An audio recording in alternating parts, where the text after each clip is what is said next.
دوستو آج پھر نیوٹرل سے ایک انتہائی اہم ویڈیو کے ساتھ حاضر ہوئے ہیں۔ ویڈیو شروع کرنے سے پہلے آپ کو یہ بتاتے چلیں ہمیں آپ کا فیڈ بیک ملتا رہتا ہے اور ہم آپ کے مشکور ہیں کہ آپ ہمارے رپورٹرز اور ریسرچرز کی محنت کو سراہ رہے ہیں۔ دوستو نواز شریف کا عدالتوں کے سامنے پیش ہو کر سرنڈر، مریم نواز پر قیامت ٹوٹ پڑی۔ برطانوی عدالتوں کے بعد سپریم کورٹ آف پاکستان کا بڑا زبردست فیصلہ سامنے آ گیا ہے۔ نواز شریف کو ان کی نانی یاد کروا دی گئی ہے۔ شہباز شریف عدالت سے فرار ہو چکے ہیں۔ اہل شریف پر اللہ کی پھٹکار یا کچھ اور؟ کیا نواز شریف کی گرفتاری کنفرم ہو چکی؟ سپریم کورٹ نے رانا ثناء اللہ کی رپورٹ کو اڑا کر رکھ دیا ہے۔ ارشد شریف قتل کیس میں پاناما رانی کا کوئی کردار تھا یا نہیں ہے؟ بڑا سوال اٹھ گیا۔ تسنیم حیدر بڑی اہمیت اختیار کر گیا ہے۔ ویڈیو کے آخر میں بتائیں گے کہ نواز شریف خود کیسے اس کیس میں آ پھنسا ہے اور پی ٹی آئی کیمپ میں جشن کا سما ہے۔ آپ سے درخواست ہے کہ نیوٹرل کی اس ویڈیو کو لائک کر دیں اور اگر آپ نے ابھی تک ہمارے چینل کو سبسکرائب نہیں کیا تو فوری سبسکرائب کر لیں تاکہ بر وقت آپ تک اندر کی خبر پہنچ سکے۔ دوستو نواز شریف اور شریف خاندان میں اس وقت کھلبلی مچ چکی ہے۔ ایسا کیا ہوا کہ اچانک نواز شریف عدالتوں کے سامنے سرنڈر کرنے کا فیصلہ کر چکے ہیں؟ وہ نواز شریف جو پاکستان کے آئین و قانون کو جوتے کی نوک پر رکھتا تھا، جس نے دنیا میں پاکستان کی عدالتوں کا مذاق اڑایا، وہ نواز شریف جسے لندن میں بیٹھ کر آرمی قیادت کے خلاف بیان دیا، اچانک وہ نواز شریف اتنا کمزور کیسے ہو گیا کہ اس نے آئین و قانون کو ماننے کا فیصلہ کر لیا ہے؟ مریم نواز شریف پر تو جیسے قیامت ٹوٹ پڑی ہو۔ یورپ کے دورے کے بعد لندن میں شریفوں کے ساتھ ہو کیا رہا ہے، وہ بڑی غضبناک کہانی ہے۔ نواز شریف کی ماں پر بنائی گئی رانا ثناء اللہ کی رپورٹ کو سپریم کورٹ نے اڑا کر رکھ دیا ہے۔ کوئی قانون سے اوپر نہیں۔ ملٹری قیادت تبدیل ہوتے ہی شریفوں کے ستارے گردش میں آ گئے۔ اس کیس میں رانا ثناء اللہ کیسے اندر ہو سکتا ہے؟ ابھی آپ کو ایک بریکنگ نیوز دیتے ہیں۔ دوستو فیکٹ فائنڈنگ رپورٹ کے مطابق قتل ٹارگٹ کلنگ تھا۔ ارشد شریف کو دبئی چھوڑنے پر مجبور کیا گیا تھا،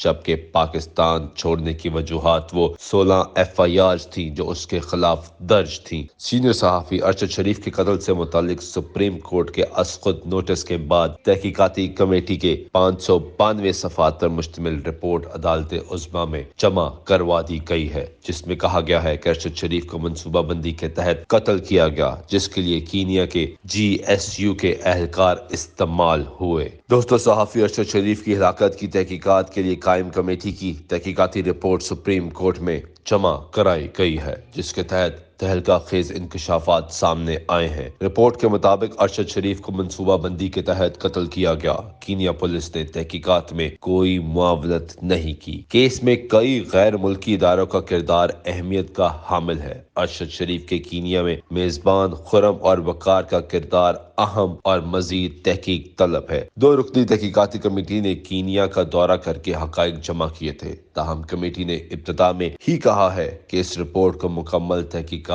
نہ سمجھا جائے۔ رپورٹ میں کہا گیا ہے کہ ارشد شریف کے پاکستان چھوڑنے کی وجوہات مختلف اضلاع میں مقدمات کے اندراج تھا، جبکہ اس بات کا بھی کبھی امکان ہے کہ متحدہ عرب امارات کے حکام نے انہیں ملک چھوڑنے کا کہا تھا۔ وقار نے ارشد شریف کا آئی فون اور آئی پیڈ پولیس کے حوالے کیا۔ رپورٹ میں کہا گیا کہ قتل میں کینیا کے جی ایس یو کے اہلکار استعمال ہوئے۔ جی ایس یو اہلکار پر مالی یا جبری دباؤ تھا۔ Fact finding report director F I A Athar Waheed اور deputy director general D D G I B Umar Shahid نے تیار کی۔ تحقیقاتی ٹیم کی کینیا اور متحدہ عرب امارات میں کارروائی رپورٹ کا حصہ ہے۔ ارشد شریف قتل کیس میں زیر استعمال گاڑی نقشہ جات کرائم سین کا جائزہ بھی رپورٹ کا حصہ ہے۔ 23 اکتوبر سے لے کر ارشد شریف کے قتل تک کینیا میں ہونے والے تمام واقعات رپورٹ کا حصہ ہے، جبکہ ارشد شریف قتل کیس میں استعمال اسلحہ بیلسٹک رپورٹ بھی فیکٹ فائنڈنگ رپورٹ میں شامل ہے۔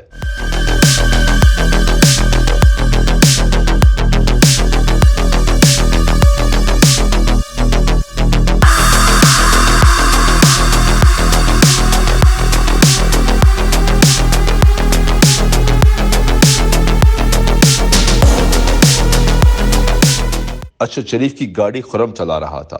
خرم کے بیانات میں تضاد پایا گیا ہے۔ ارشد شریف کو کمر پر بھی گولی ماری گئی، جبکہ ارشد شریف کے سیٹ پر گولی کا کوئی نشان نہیں تھا۔